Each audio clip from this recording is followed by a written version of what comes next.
Welcome to another video from the Writing Center at Southeastern. I'm Vivian Spencer and I will discuss how to use the comma and when to avoid it. Many people find the comma confusing, but the comma rules and exceptions are designed for clear reading and stylistic writing. We will look at 5 common situations in which the comma is deemed necessary or unnecessary: compound sentences, introductory elements, non-restrictive and explanatory elements, series and lists, and coordinate elements. These rules will help you see where you may be overusing or underusing the comma in your writing. In order to create a compound sentence, use a comma before a coordinating conjunction that joins 2 independent clauses. An independent clause is a word group that could stand as its own sentence. After the first independent clause, use a comma and a conjunction to show the reader where one clause has ended and the next clause begins. Let's look at a few examples. Every way of man is right in his own eyes, but the Lord weighs the heart. Proverbs 21:2. The comma and the conjunction but contrasts the first independent clause about what is right in man's eyes with the second independent clause about what the Lord weighs. The department sponsored a seminar on college survival skills, and it also hosted a barbecue for new students. Longer clauses like this example make the comma and conjunction even more important in clarifying when the first clause ends and the second begins. Failing to include a conjunction in a compound sentence is called a comma splice. Avoid comma splices because the comma is too weak of a punctuation to join independent clauses on its own. For example, today is sunny, no one is at the park. To correct this, the writer adds a conjunction. Today is sunny, but no one is at the park. Do not add a comma to a conjunction when there are not 2 independent clauses. Writers may mistake coordinate word groups as 2 independent clauses. In this case, the writer has mistakenly added a comma to a compound verb. Marie Curie discovered radium and later applied her work on radioactivity to medicine. To correct this, the writer simply removes the comma. We can see that the subject Marie Curie has done 2 actions: discovered and applied. The conjunction is joining the 2 verbs, not 2 independent clauses. We will look at more examples of this principle in Rule 5D. Do not separate the verb from the subject. Aquariums with large tanks are becoming more popular. In this case, the writer has incorrectly assumed the sentence needs a comma. But this sentence is only 1 independent clause, so no comma is needed. An introductory element occurs at the beginning of a sentence, typically before an independent clause. Use a comma after an introductory word, phrase, or clause. Writers use a comma after the introductory element to prevent confusion on when the introduction ends and the next clause begins. Here are a few examples. When Sarah was exercising, her dog tripped over the free weights. The comma shows that the entire adverb phrase at the beginning is describing when the dog tripped. It also shows that it is Sarah who is exercising, not that Sarah is exercising her dog.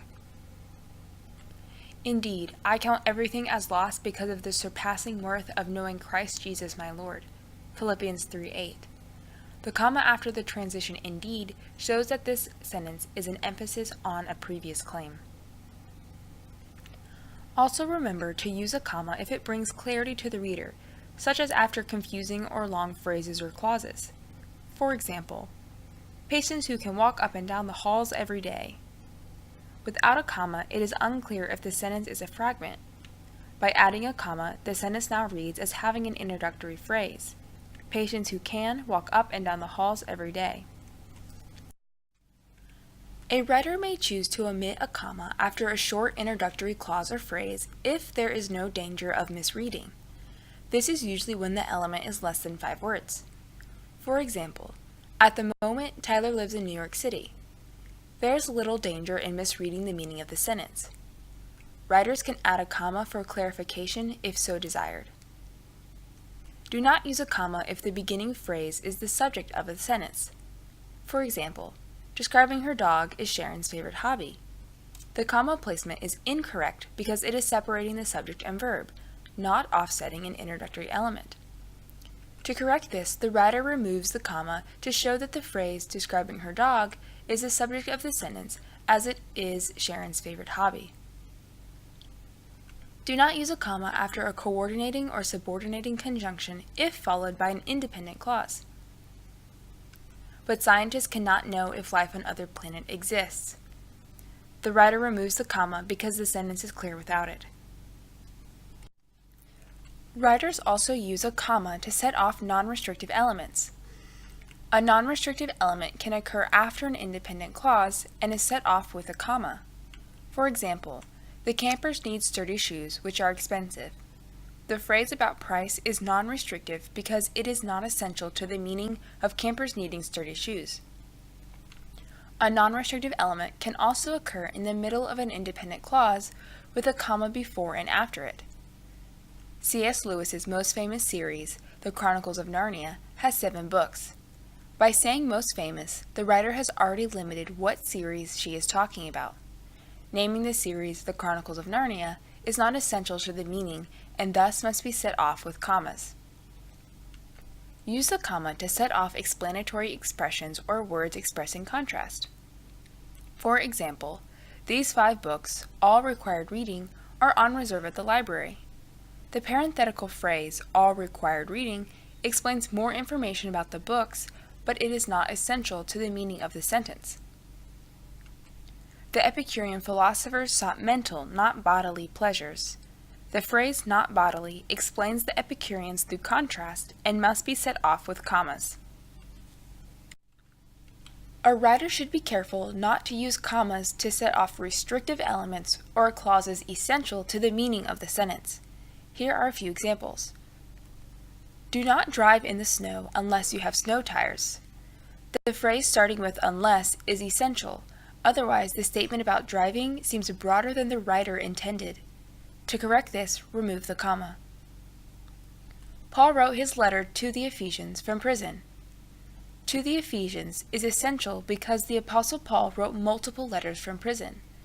Without naming Ephesians, readers will not know which letter the writer is talking about. Thus, the writer should remove the commas. Keep in mind that telling a restrictive element apart from a non-restrictive one can depend on context. For example, the dessert made with fresh apples was delicious. The phrase made with fresh apples can be essential if the writer is comparing the dessert to other desserts. Or it can be non-essential if the writer is simply adding information about the one dessert. Do not separate major elements of a sentence, especially the subject and verb. Odysseus' trait, the most annoying one, is bragging about his achievements. In this example, the writer adds a phrase that explains the subject trait, but has wrongly placed it between the subject and the verb. To correct this, the writer rewrites, Odysseus' most annoying trait is bragging about his achievements. The writer moves the modifier so that the subject and verb can stay close together.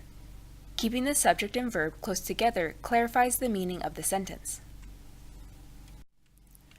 When writing a series of 3 or more items, use a comma after each item and place a conjunction before the last item in the series. A comma occurs between the items, and the conjunction shows that the writer has listed the final item in the series. For example, you must go home, get your homework started, and stay off the internet. Each item is a command that is separated by commas and a conjunction before the last command. The woman left her purse, notebook, sunglasses, and a pack of gum on the bus.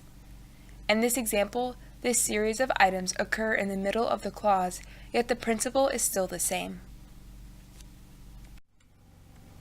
Do not put a comma before the first or after the last item in a series.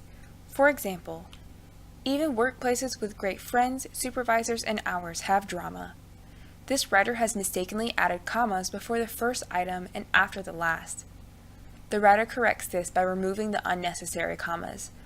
For another correct example, see the sample sentence in Rule 4a. A writer may omit the commas if all items are connected by the conjunction and. Love the Lord your God with all your heart, and with all your soul, and with all your strength. Deuteronomy 6:5. The stylistic choice to remove the commas creates emphasis on each item of the series. Use a comma between coordinate adjectives not joined with a conjunction and. Coordinate adjectives are a series of adjectives that can be connected with the word and. The adjectives also do not depend on each other for meaning. If the word and is not there, a comma occurs between the adjectives. For example, a tall, sleek skyscraper is not needed. The writer uses a comma because the two adjectives can be connected by and. The sentence could be read as, a tall and sleek skyscraper is not needed. Scout is a fluffy, gentle, affectionate dog. Again, the commas show that the adjectives are individual descriptions of the dog grouped together. Also, use a comma if the reader might be confused about where one element ends and the next begins. For example, it is in the graveyard that Hamlet finally realizes that the inevitable end of life is the grave and decay, and that pride and all plotting and counterplotting must lead to dust. The two phrases beginning with that do not technically need a comma, yet the sentence is much clearer to the reader when the comma is used. Do not use a comma between cumulative adjectives, between an adverb and adjective, or between an adjective and noun. Unlike coordinate adjectives, cumulative adjectives cannot stand alone in its meaning. Instead, they convey meaning by being grouped together, and thus cannot be separated by commas or the word and. For example, Ava ordered a rich chocolate layer cake. The adjectives depend on each other for an accurate description of the cake. The cake is not rich and chocolate and layer. The writer removes the commas to show that the adjectives are cumulative in their description. Bilbo Baggins is an incredibly stubborn person. The writer has incorrectly used a comma between the adverb incredibly and the adjective stubborn. She has also used an unnecessary comma between the adjective stubborn and the noun person. To correct this, the writer removes both commas. Do not use a comma between a coordinate word group that is not an independent clause. Adding a comma in the middle of a coordinate phrase unnecessarily divides the meaning. We ate but didn't drink. The writer has mistakenly added a comma thinking the sentence was compound. To correct this, the writer removes the comma. Now the reader can see that the coordinating conjunction but is not connecting two independent clauses, but connecting the verbs ate and drink.